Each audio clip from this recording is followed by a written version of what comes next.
C'est désormais votre nouveau rendez-vous le lundi dans votre 19-20. Nous recevons une personnalité politique marquante de la région. Aujourd'hui, c'est André Léniel qui a accepté notre invitation. Bonsoir, merci d'être avec nous. André Léniel, vous avez 75 ans, vous êtes maire socialiste d'Issoudun depuis 40 ans. C'est un record de longévité en Centre-Val de Loire. Vous êtes aussi premier vice-président de l'AMF, l'Association des maires de France. On va regarder ensemble votre parcours en 5 dates réalisé par Benoît Breuer et on se retrouve juste après. André Léniel, vous naissez à Paris alors que les drapeaux nazis flottent rue de Rivoli.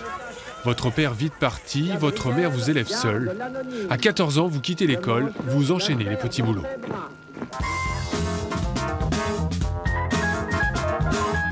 Après avoir fréquenté le PCF et la CGT, vous entrez à 21 ans au PS. Vous êtes parachuté par hasard à Issoudun à la suite d'une campagne électorale menée à Châteauroux pour Charles Hernu.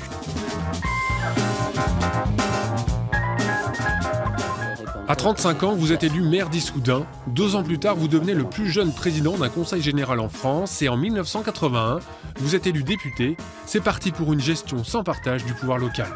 Dès lors, votre politique se décline à la première personne du singulier. Je fais, j'achète, j'exproprie ou encore je ne céderai pas. Certains vous jugent mégalo, d'autres visionnaires. Vous ne jouissez pas d'une grande réputation en dehors de votre fief, mais vous êtes récompensé d'avoir mené la deuxième campagne électorale de Mitterrand. Le président vous confie un poste de secrétaire d'État en charge de la formation professionnelle.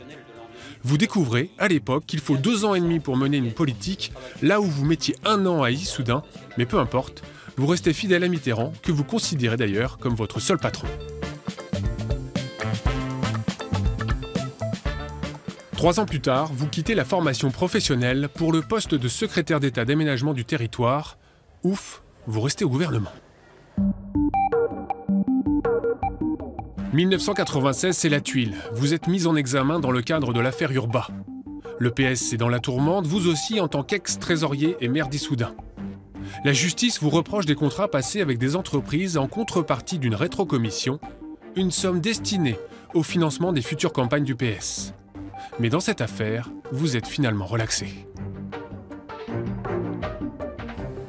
Délesté de vos petits tracas judiciaires, vous repartez vers d'autres horizons. Vous devenez en 2001 secrétaire général de l'Association des maires de France, puis 11 ans plus tard, premier vice-président. Et à l'automne 2017, vous n'hésitez pas à monter au créneau contre l'asphyxie financière des territoires.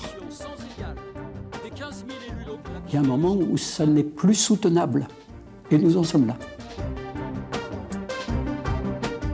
Toute votre carrière, vous n'aurez cessé d'utiliser votre assise berrichonne pour embrasser des responsabilités nationales. Mais cela, c'était avant le cumul des mandats. Désormais, vous vous consacrez essentiellement à votre premier amour, Issoudun. Alors André Léniel, vous mesurez le parcours accompli, le chemin parcouru depuis votre enfance plutôt difficile, on l'a évoqué, jusqu'à aujourd'hui? Oui, bien sûr. Vous savez, quand on vient d'un milieu très populaire, même pauvre, et qu'on a la chance de remplir des mandats et qu'on a la confiance de ses concitoyens, c'est quelque chose qui va droit au cœur et qui montre qu'on a su s'adapter au temps qui passe. Vous avez une longue carrière, on l'a évoqué, on l'a dit. Cela fait 40 ans cette année que vous êtes maire d'Issoudun. Alors la question que j'ai envie de vous poser, 2020, vous allez vous représenter? Je déciderai cela début 2020. Mais j'ai la santé, j'ai des projets. Si j'ai le sentiment que je peux être utile, ça sera un élément important. Alors parlons de votre ville, Issoudun. Les commerçants d'Issoudun se sont réunis dernièrement pour réfléchir à ce centre-ville qui se vide de ses commerces comme beaucoup d'autres endroits en zone rurale. Comment revitaliser le centre-ville? Nous nous battons en ce sens et nous avons d'ailleurs lancé des états généraux dans le cadre de la cité pour trouver avec les partenaires des solutions. Ça veut dire tout un travail, mais qu'on a déjà engagé. Maintenir des services publics dans le centre-ville. On vient d'ouvrir une maison de l'enfance qui est tout à fait exceptionnelle. Nous avons la volonté de reconvertir des friches qui nous ont été léguées par l'État, puisqu'on a fermé le tribunal et nous allons en faire un centre d'activité tertiaire. Nous voulons aussi entamer une politique d'acquisition d'anciens commerces qui n'ont plus aucune chance de l'être si on les laisse au privé, pour créer des commerces éphémères et donc mettre le pied à l'étrier de ceux qui voudraient lancer de nouvelles activités. Il y a toute une série de projets et nous sommes engagés. Issoudun n'y échappe pas, c'est aussi ce qu'on appelle un désert médical. Récemment, un centre de santé a pourtant ouvert ses portes au sein de l'hôpital, mais un seul médecin a pu être recruté. Finalement, c'est partout pareil, il est difficile d'attirer des médecins en zone rurale, notamment à Issoudun.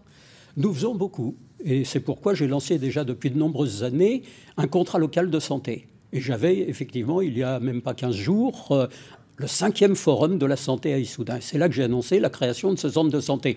Il a un médecin, mais il a démarré au 1er janvier. Il faut lui laisser le temps d'être connu, de pouvoir faire savoir que nous avons à Issoudun toutes les capacités d'accueil, y compris techniques, puisque nous avons aussi la chance d'avoir un beau centre hospitalier. Finalement, sur ce point, vous êtes plutôt d'accord pour une fois avec Emmanuel Macron qui souhaitait doubler les maisons de santé en France?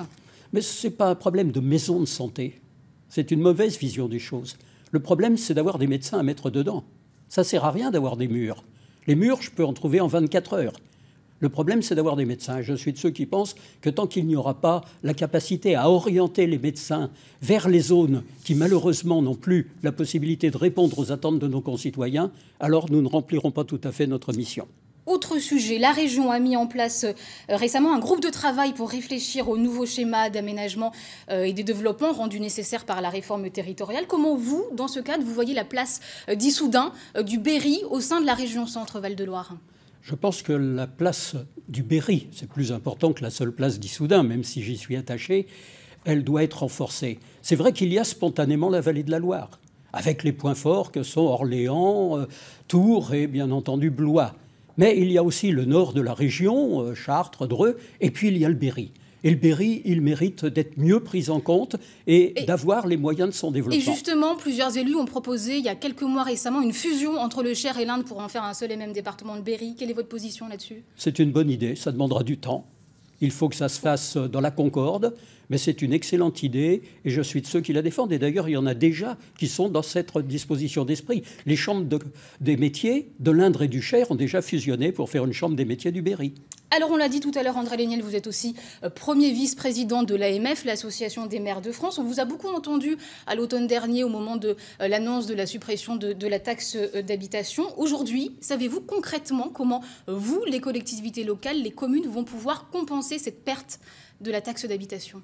Non, mais je présenterai prochainement, puisque je préside aussi le comité des finances locales, ce qui fait l'accord, je l'espère unanime, de toutes les collectivités territoriales, de droite comme de gauche, de toutes les strates, communes, départements, régions, pour pouvoir compenser intelligemment, sans que le citoyen soit taxé, à chacune des communes qui seront concernées. Il nous faut les moyens de continuer à moderniser le pays. C'est essentiel.